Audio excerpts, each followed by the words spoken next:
Bapak, barusan kami komentar, kami saling menyapa satu sama yang lain, dan kami katakan kata-kata profetik, kami katakan kata-kata hikmat, kami katakan kata-kata positif. Apa yang kami perkatakan kepada saudara-saudara kami di siang hari ini jadi dalam nama Yesus. Terima kasih Tuhan buat lawatan-Mu, dan sebentar kami akan mendengarkan firman-Mu.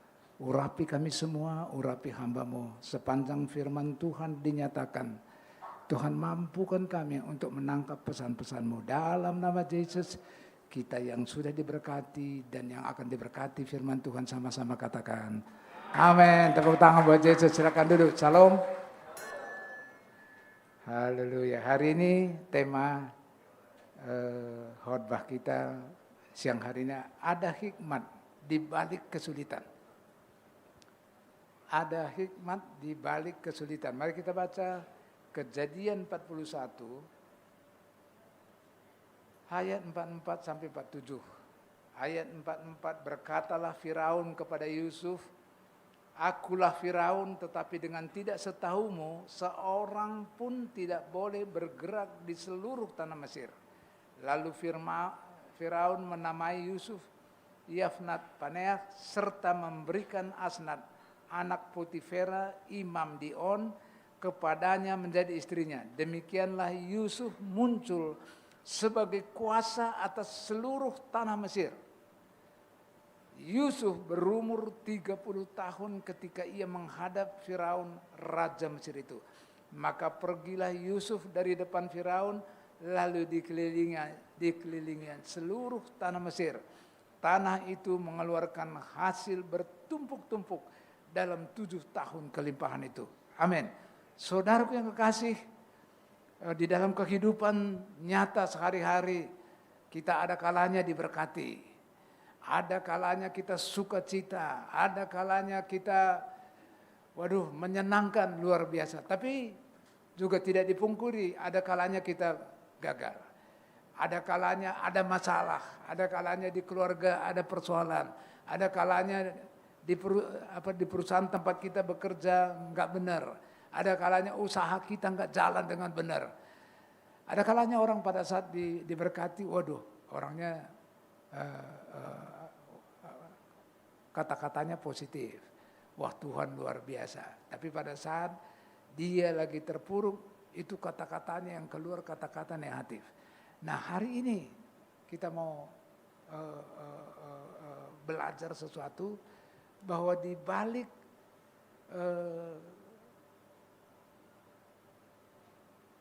masalah, di balik kesulitan, di balik kesesakan, di balik sakit penyakit, di balik kebangkrutan, ternyata di balik itu ada hal-hal yang positif. Mari kita coba belajar sama-sama.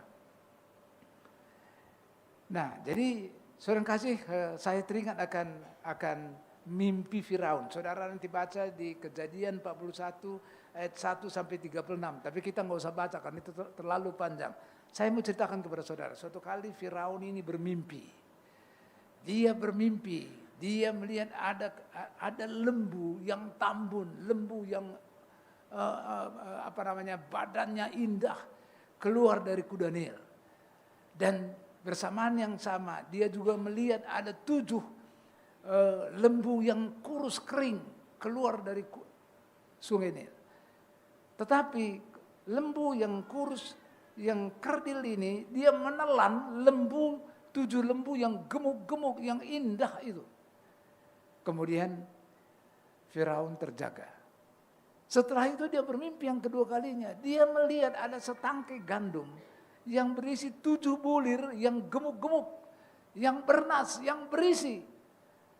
Dan juga dia melihat di dalam mimpinya itu ada satu tangkai gandum yang isinya 7, tapi kurus kering, kecil, kempes.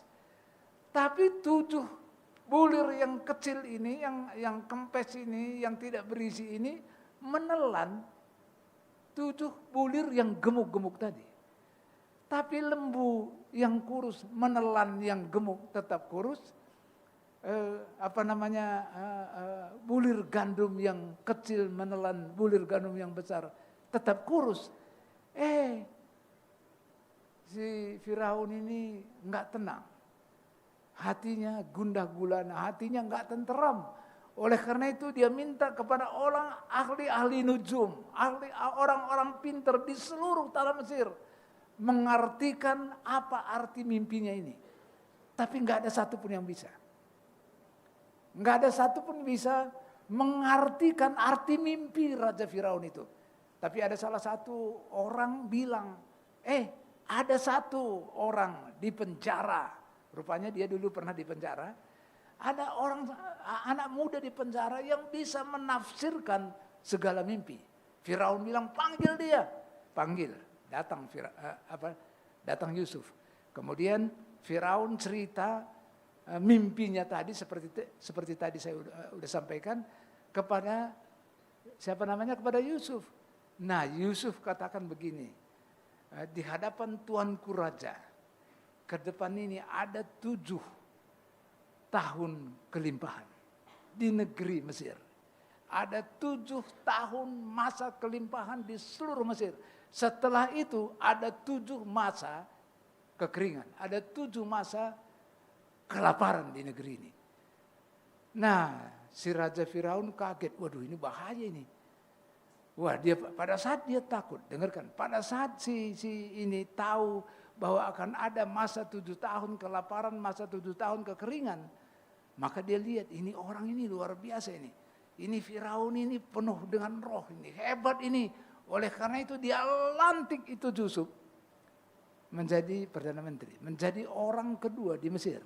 Saya mau kasih tahu kepada saudara, waktu saya baca ini, kalau nggak ada masa kesulitan, saya ulangi, kalau nggak ada masa kesulitan, Yusuf tidak akan pernah jadi raja. Yusuf tidak akan pernah menjadi orang kedua di Mesir. Kalau tidak ada kelaparan, kalau tidak ada kesulitan, Yusuf itu tidak akan pernah menjadi Perdana Menteri di Mesir. Nah, oleh karena itu, saudara kasih, ini banyak orang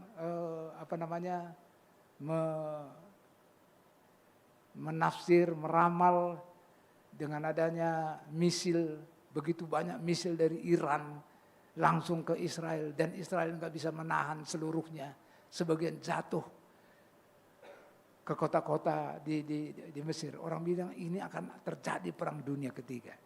Saudara tahu sekarang ini perang bukan datang dengan senjata begini, tapi misil itu yang datang, roket yang datang. Ini mengerikan, orang semua, wah ini akan bahaya ini. Makanya kalau saudara perhatikan, banyak orang-orang di Amerika belakangan ini beli emas ratusan ton. Untuk apa? Ya mereka pikir ini bisa dolar anjlok, bisa rupiah anjlok, bisa apa saja anjlok. Yang pasti bisa dipertahankan adalah emas. Jadi banyak orang membeli emas bertonton, orang-orang yang kaya-kaya. Melihat suasana seperti ini. Nah, kita 7 hari lagi Presiden Jokowi Ma'ruf Amin akan berakhir.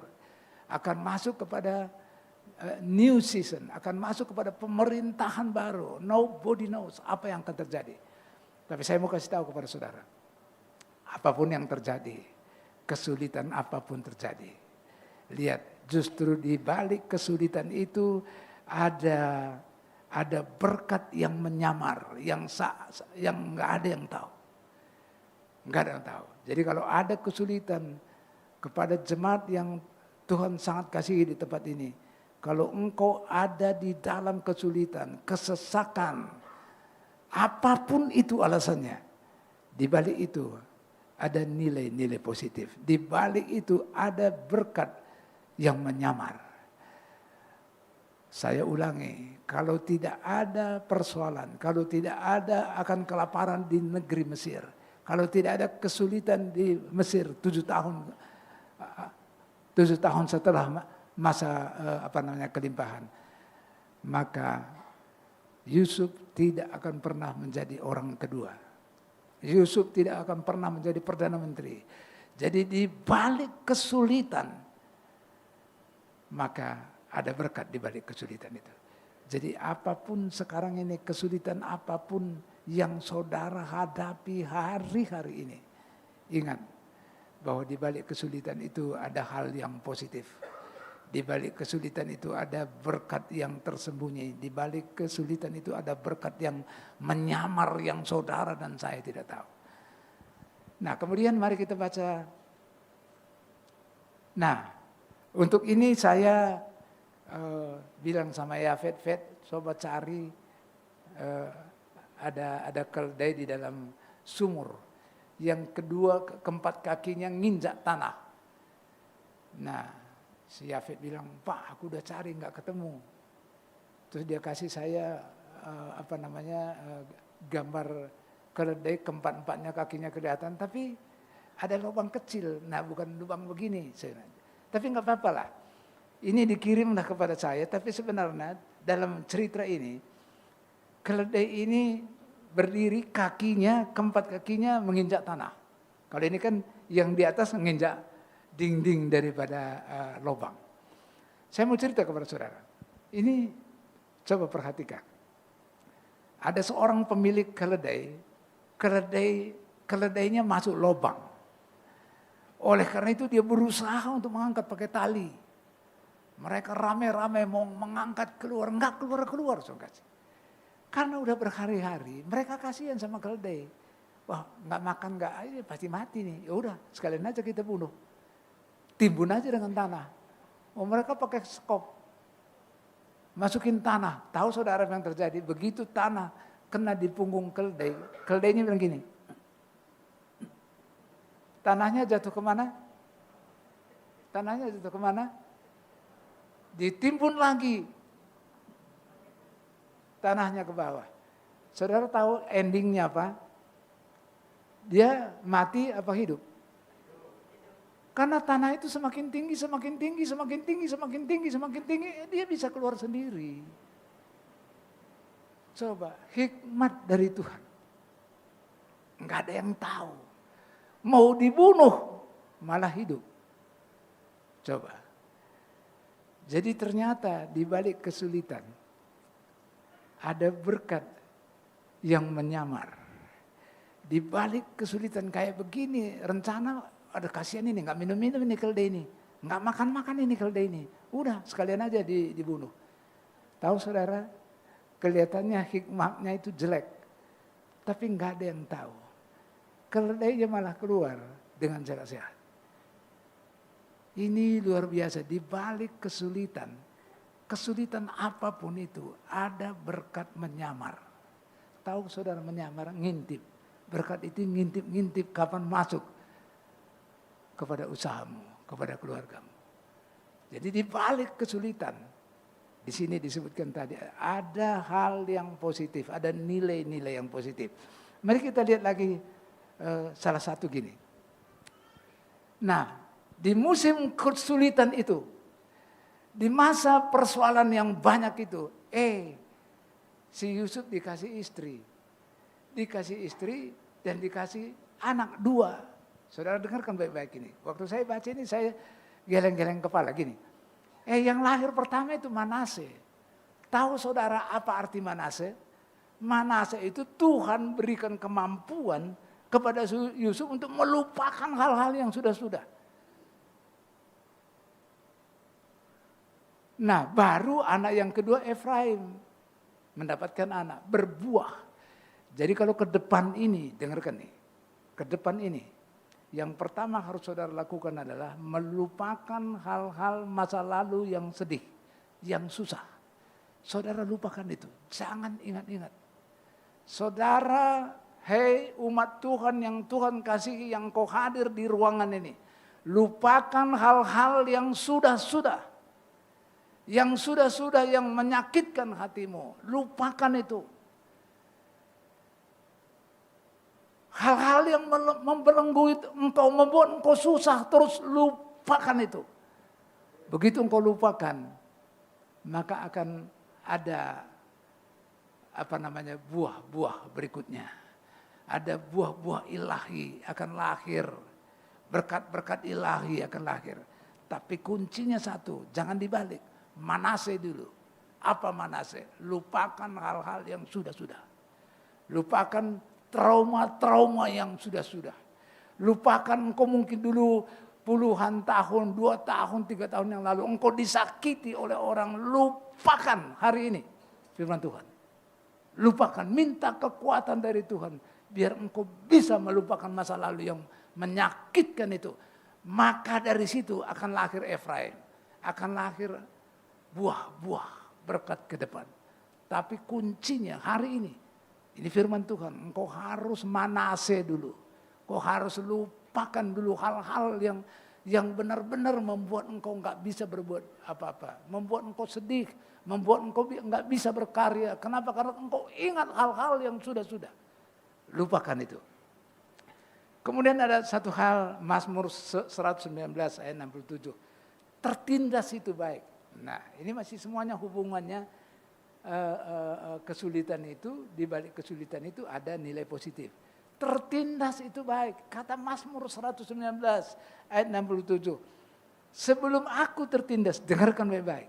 Sebelum dia tertindas, aku menyimpang, tetapi sekarang aku berpegang pada janjiku. Saya mau kasih tahu kepada saudara. Kenapa saudara harus lihat, kalau engkau lagi tertindas, engkau harus kembali flashback. Sebelum engkau tertindas, engkau dekat dengan Tuhan apa enggak? Engkau rajin beribadah apa enggak? Engkau rajin baca firman Tuhan apa enggak? Engkau rajin komsel apa tidak? Engkau perhatikan.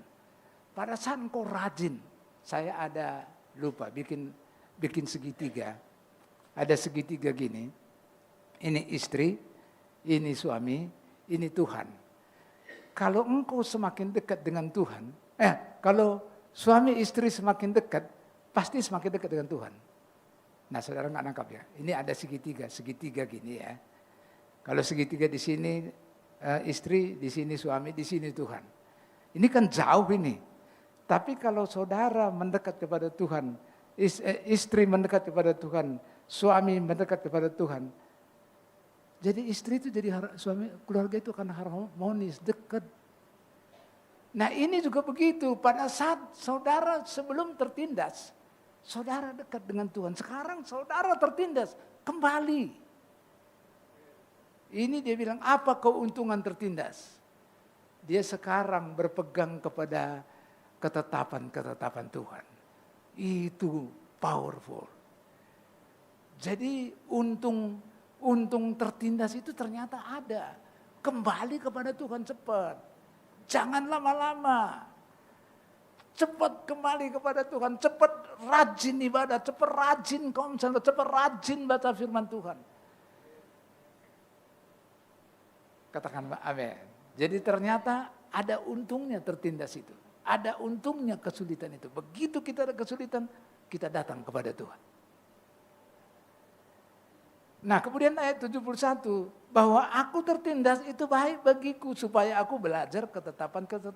Coba, ini pengalamannya Daud. Pengalaman Daud, tertindas itu baik bagi dia. Kesulitan itu baik bagi dia. Keterpurukan itu baik bagi dia. Kenapa? Karena dia bisa belajar lagi. Dia kembali kepada Tuhan, belajar ketetapan Tuhan. Jadi Tuhanmu, Tuhanku itu tidak kejam. Biar saudara kembali kepada dia. Jadi kalau saudara terantuk dengan masalah, ini ada apa ini? Nah cepat kembali kepada Tuhan. Cepat kembali kepada Tuhan. Cepat kembali kepada Tuhan. Cepat kembali kepada Tuhan. Jangan tinggalkan Tuhan. Oke, nah kemudian satu lagi. Ini Yesaya 6 ayat 1. Itu Yesaya 6 ayat 1 bunyinya demikian. Dalam tahun matinya Raja Uzia, aku melihat Tuhan duduk di atas takhta yang tinggi dan menjulang. Kapan Yesaya melihat Tuhan? Kapan Yesaya bertemu dengan Tuhan? Pada saat Raja Uzia mati.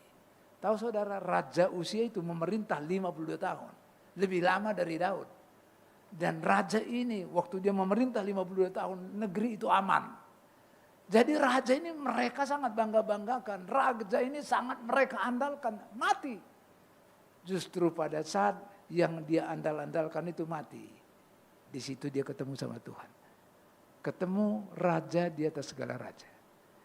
Nah justru pada saat kita lagi susah, pada saat kita lagi ada persoalan, enggak yang enak, mestinya di situ engkau dan saya cepat ketemu dengan dia. Cari dia. Maka engkau akan tenang. Nah saya ada satu, bukan ilustrasi, tapi saya teringat akan Eric Juan. Eric Juan ini, siapa pernah dengar nama Eric Juan? Angkat tangan. Satu, hanya satu, dua, tiga. Oh, luar biasa ini.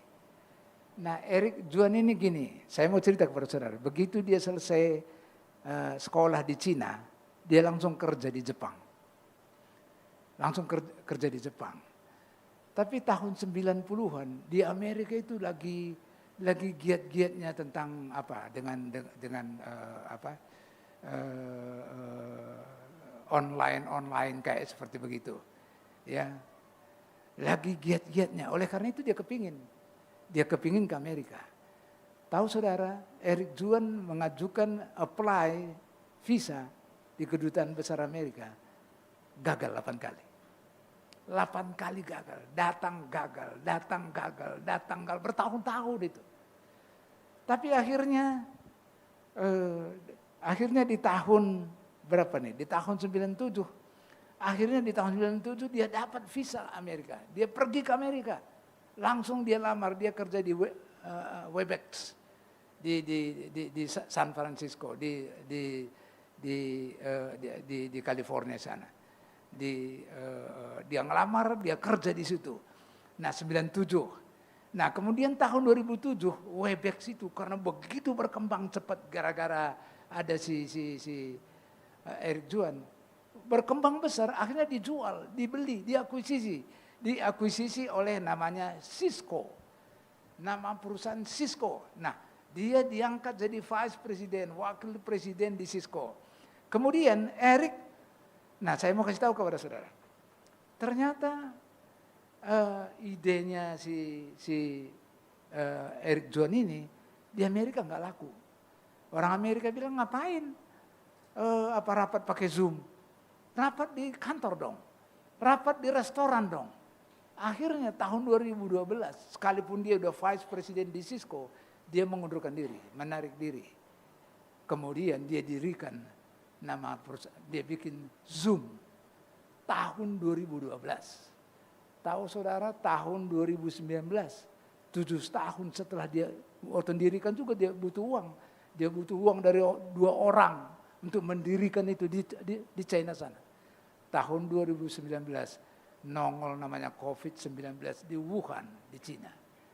Orang Chinese nggak boleh keluar dari rumah. Gimana ketemu? Pakai Zoom.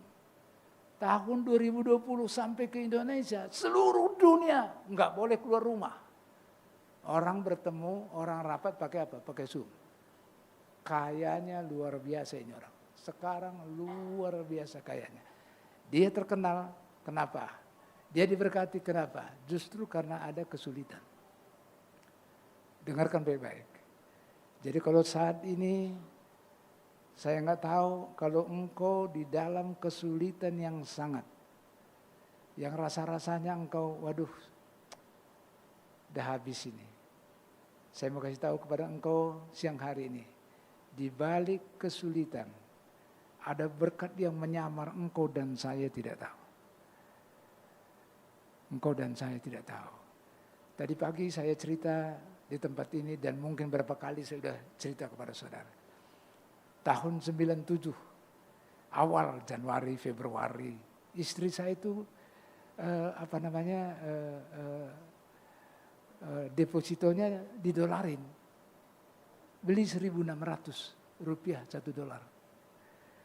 Tanggal 12 Januari 98, nggak sampai 1 tahun. Kami ingat persis tanggal 12 Januari, 12.000 $1. 7 kali, hampir 8 kali. Itu hikmat dari Tuhan. Ada kesulitan di Indonesia. Ada kesulitan di Indonesia. Dolar naik. Sampai bulan Mei tahun 98 presidennya pun diganti. Coba, Soeharto jatuh. ada kesulitan. Justru di dalam kesulitan itu engkau dan saya mau kasih tahu kepada saudara, ada berkat yang menyamar. Saudara dan saya tidak tahu. Nantikan itu. Ini firman Tuhan katakan. Kalau tidak ada persoalan, dengarkan ini. Kalau tidak persoalan, tidak pernah yang namanya Yusuf itu menjadi Perdana Menteri di Mesir. Tidak pernah. Tapi justru terjadi pada saat ada kesulitan.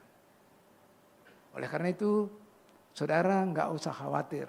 Ya, jadi apapun ke depan terjadi, ada di balik kesulitan, di balik kesesakan, ternyata ada berkat yang menyamar di balik itu, ada berkat yang menanti. Oleh karena itu saudara harus hidup yang benar, harus respon yang benar, harus hidup yang benar, harus penuh dengan Roh Kudus, harus intim dengan Tuhan. Nah sekarang itu yang pertama. Yang kedua, hal baik apa yang Tuhan mau kerjakan melalui kesulitan? Hal apa? Coba mari kita lihat. Yang kedua adalah yang Tuhan mau kerjakan adalah kesulitan membentuk karakter. Ada kesulitan akan membentuk karakter saudara dan saya. Coba mari kita baca di Mazmur 45. Coba bisa mulai dari ayat 1. Ya, memang saya bikin langsung ayat 5, tapi coba tampilkan mulai dari ayat 1. Saudara dengarkan. Apa yang terjadi? Karakter apa yang terjadi pada Yusuf pada saat kesulitan? Untuk memimpin Gideon menurut lagu Bunga Bakung dari Bani Korah, nyanyian pengajaran, nyanyian kasih. Terus ayat 2. Hatiku meluap dengan kata-kata indah, aku hendak menyampaikan sajakku. Kok ini ya?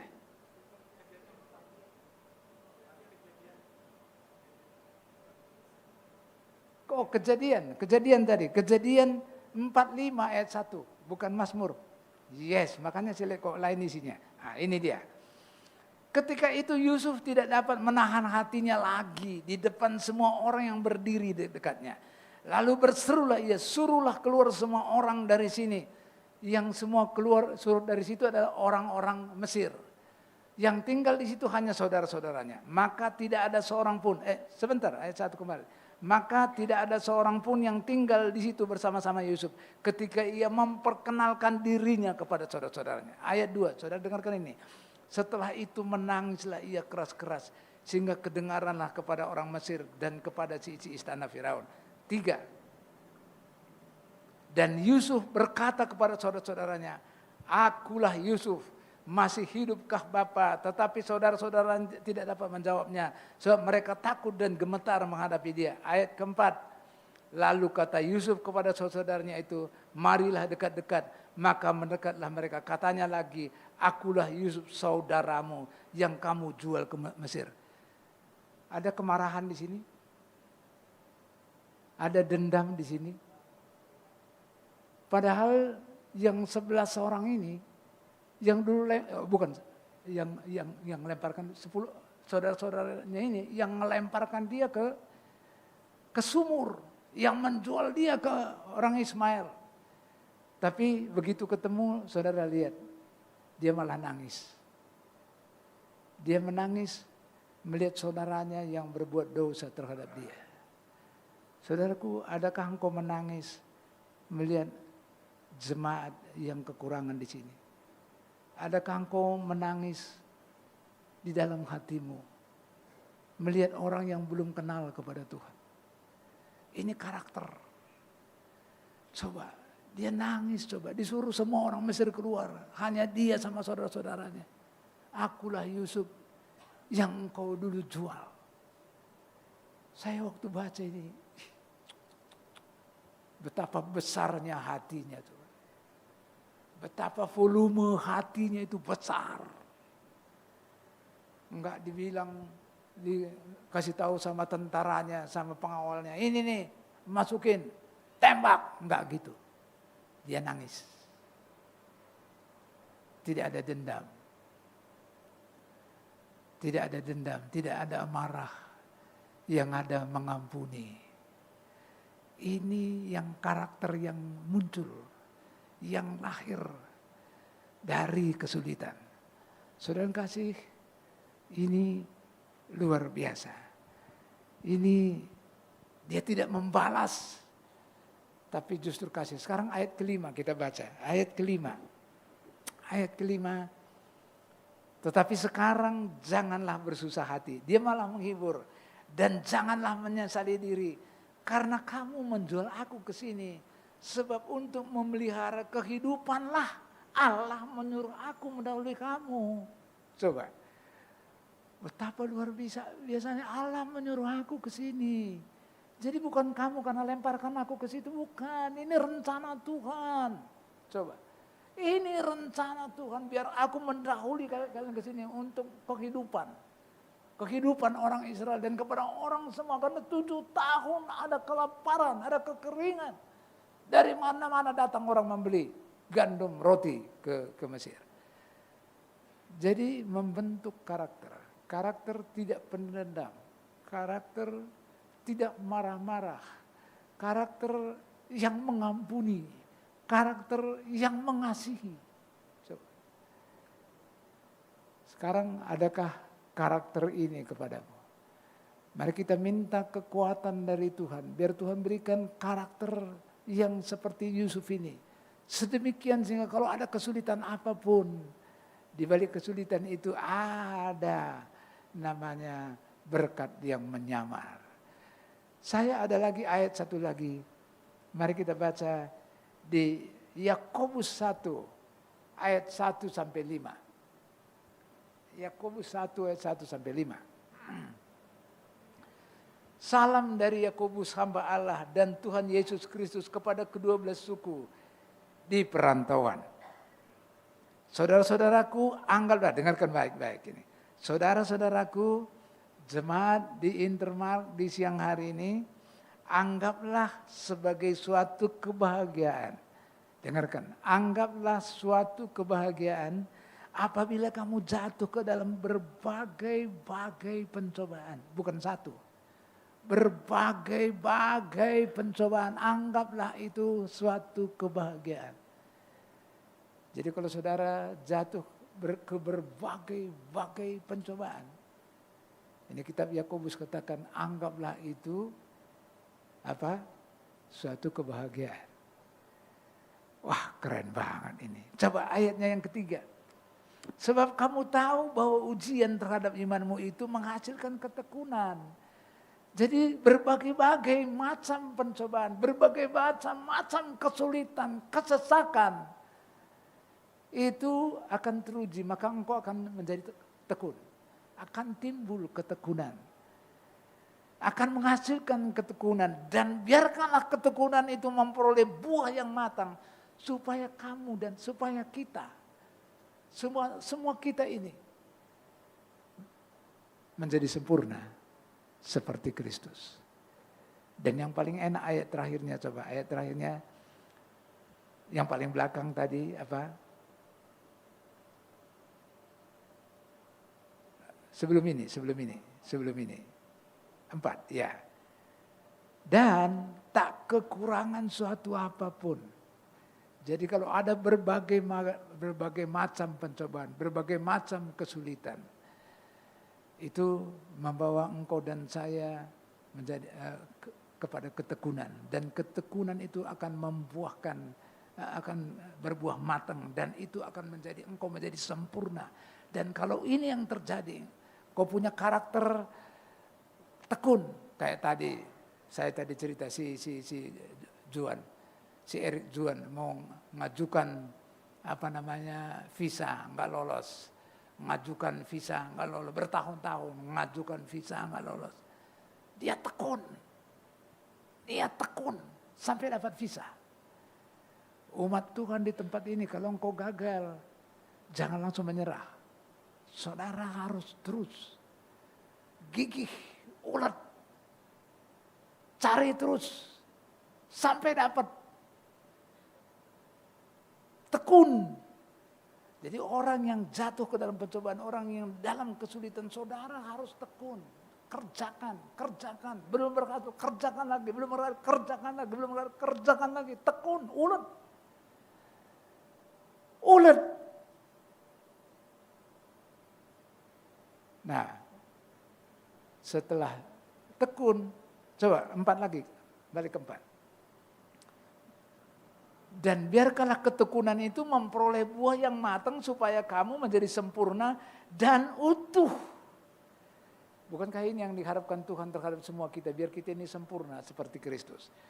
Dan tidak kekurangan suatu apapun.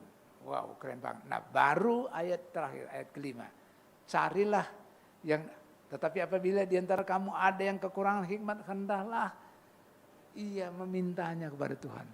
Jadi hari-hari ini, umat Tuhan yang Tuhan sangat kasihi, engkau dan saya butuh hikmat dari Tuhan. Karena kita nggak tahu apa yang terjadi ke depan ini. Nggak ada, nobody knows, nggak ada yang tahu. Nggak ada yang tahu. Seperti tadi ibadah pertama saya kasih tahu, belakangan ini saya heran-heran orang beli emas berton-ton, puluhan ton. Saya pikir untuk apa ini? Ternyata orang pikir nggak, karena orang nggak tahu ke depan, nggak tahu apa yang terjadi. Kalau sudah roket, kalau sudah nuklir yang terbang dari negara ke negara yang lain, apa jadinya? Ini pasti akan semua mata uang akan anjlok. Daripada mata uang nggak bisa dipegang, udah beli emas. Tapi kepadaku nggak usah kau beli emas. Mari minta hikmat kepada Tuhan. Minta hikmat kepada Tuhan. Hikmat dari Bapa. Karena hikmat dari Tuhan itu pasti baik. Pasti baik. Hikmat itu kan banyak. Hikmat dari setan juga ada. Hikmat dari orang ada. Tapi saudara dan saya butuh hikmat dari Tuhan. Karena hikmat dari Tuhan itu pasti berhasil. Pasti baik. Pasti baik. Minta hikmat dari Tuhan ke depan ini. Karena kita, saudara dan saya, nggak ada yang tahu apa yang akan terjadi. Dan mari, di balik kesulitan, di balik kesukaran, di balik kesesakan, ada berkat yang menyamar. Tahu saudara menyamar? Ngintip-ngintip berkat itu mau datang tuh. Ya, menyamar. Haleluya. Mari. Karena di balik kesulitan ada berkat yang menyamar. Di balik kesulitan ada sepanjang engkau hidupmu, responmu benar. Sepanjang hidupmu benar. Sepanjang engkau intim dengan Tuhan. Engkau dekat dengan Tuhan. Maka segala kesulitan apapun itu engkau pasti bisa lewati. Kemudian mari kita minta kepada Tuhan. Biar kita memiliki respon, memiliki karakter seperti Yusuf ini. Saya waktu baca, saudara kalau baca di Alkitab 2 kali loh dia ini nangis. Sekali pada saat 10 orang datang, saudara-saudaranya tanpa Benyamin, dia nangis. Padahal kan kurang asem ini semua orang ini. Yang masukkan ke sumur itu mungkin begini kali ya. Coba, itu sekarang ada di depan dia menangis. Yang kedua dia menangis pada saat ke-11-11-nya sudah hadir, termasuk Benyamin. Dia nangis. Betapa hatinya itu lembut melihat orang yang berdosa. Saudara dan saya, mari kita punya hati yang berbelas kasihan kepada orang yang kekurangan. Minggu kemarin sudah dibikin lagi di sini beras kepada orang yang memerlukan. Mari berbelas kasihan, mari belas kasihan kepada jemaat yang kekurangan. Ini watak, ini karakter daripada Yusuf. Di penjara pun dia nolong orang, mengartikan orang mimpi di penjara.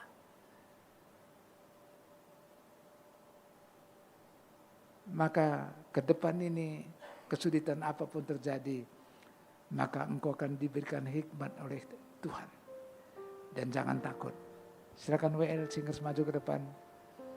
Nyanyikan lagu tadi, walaupun aku tidak dapat melihat. Kita tidak dapat melihat apa rencana Tuhan ke depan. Kita nggak bisa melihat. Tapi kita tetap memandang kepada Tuhan dan kita minta tuntunan dari Tuhan. Semua kita tanpa terkecuali.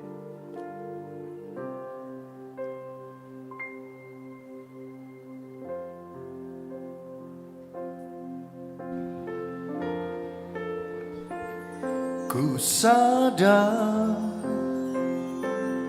tak semua Amin.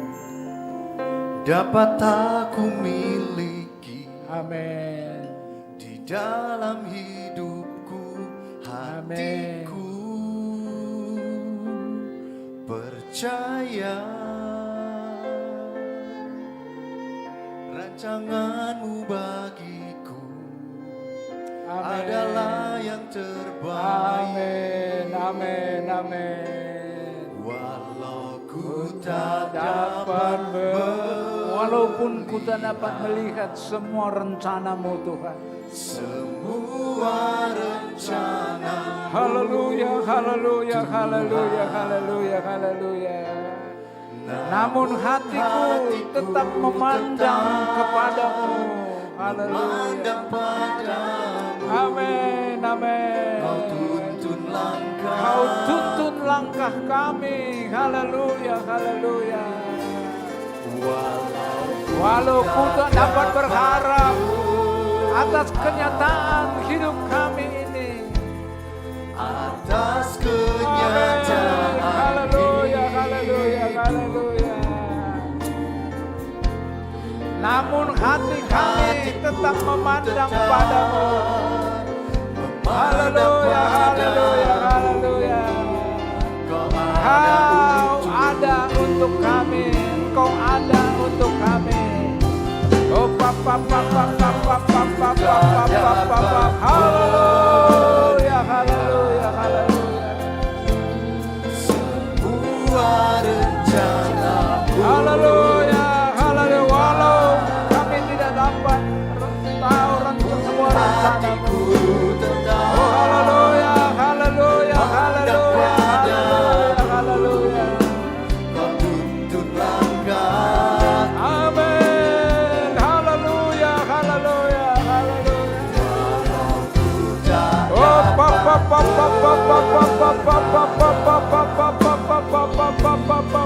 haleluya, haleluya. Glory, haleluya. Namun hatiku tetap Amin. memandang padamu. Haleluya, kami tetap memandang kepadamu. Oh, Engkau ada untuk kami. Haleluya. Hatiku tetap memandang padamu. Amin. Haleluya.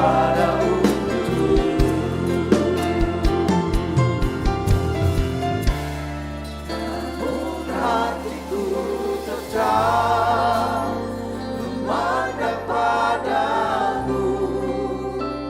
Kau ada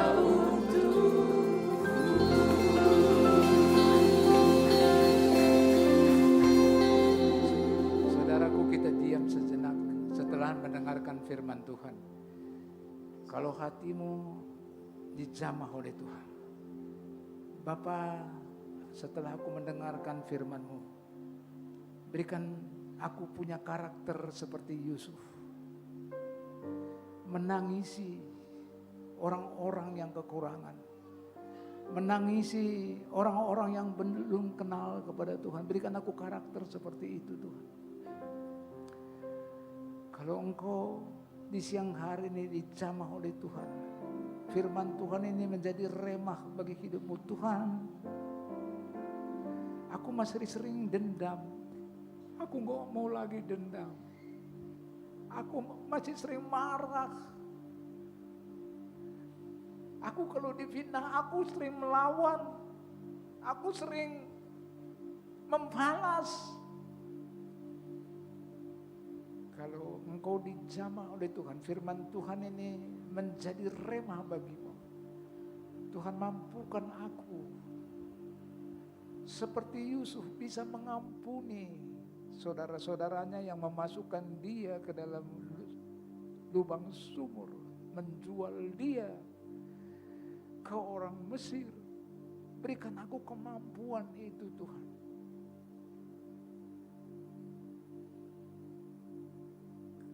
Kalau firman Tuhan ini menjamah hatimu menjadi remah, di siang hari ini engkau angkat tanganmu di hadapan hadirat Tuhan.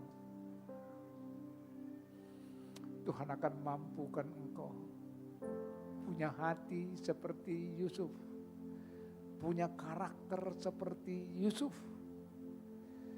memampukan engkau tidak membalas kejahatan dengan kejahatan, tapi membalas kejahatan dengan kebaikan.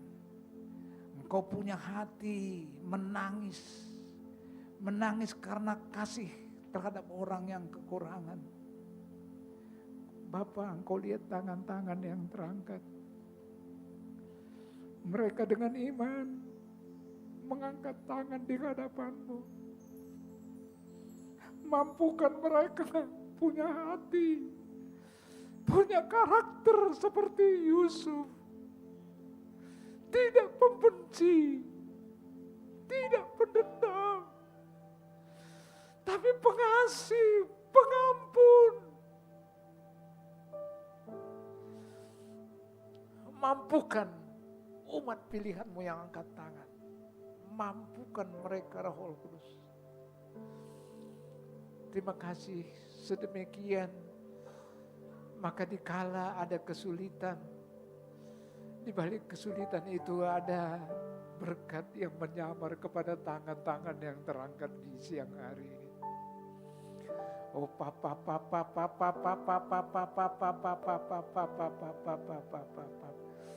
Terima kasih Tuhan, terima kasih firman-Mu sudah selesai disampaikan.